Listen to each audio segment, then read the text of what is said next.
Internautes et abonnés de Flash Info TV, bonjour. Merci de prendre le rendez-vous de ce numéro de la revue de presse. La presse rend compte du séjour d'Emmanuel Macron au Bénin hier. Plusieurs sujets ont été abordés au cours des échanges selon les publications. La nation a plutôt vu des actes forts pour une coopération décomplexée. Un partenariat toujours en marche souligne la priorité. Emmanuel Macron est donc venu au pays du Vaudou, acclame le déchaîné du jeudi. Sur la question de l'insécurité, du développement socio-économique et culturel du Bénin, les deux hommes ont été en phase, lourd le grand matin. La France s'est engagée à accompagner le Bénin dans 3 domaines selon l'Indépendant. Le matin confirme le matinal pas d'équipement et de formation dans la lutte contre l'insécurité. C'est aussi possible qu'il y ait d'autres trésors royaux qui reviennent de la France selon le matinal. Ce qui retient l'attention du journal Info Zénith dans le débat sur le retour des exilés et la libération des prisonniers, c'est la polémique autour des terminologies. Patrice Talon soutient qu'il n'y a pas de détenus politiques ou d'exilés politiques au Bénin. Il a été radical selon Matin Libre. Il pense que les libérés n'est pas signe d'une ouverture, rapporte le Matin. Là-dessus, il a choqué plus d'un selon Dabaro. Il a persisté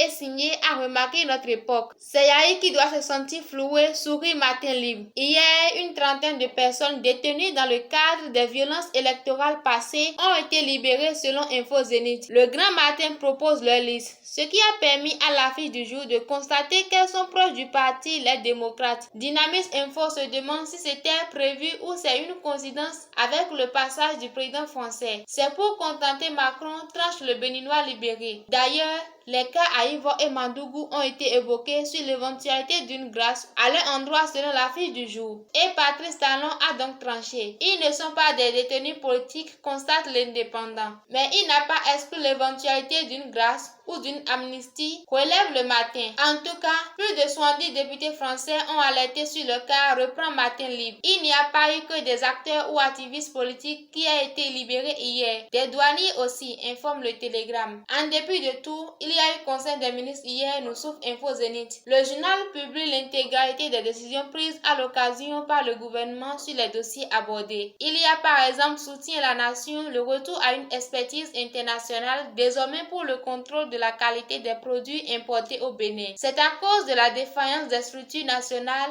explique la priorité. Et Info Zénith reprend la main et note qu'il y a eu par ailleurs plusieurs nominations.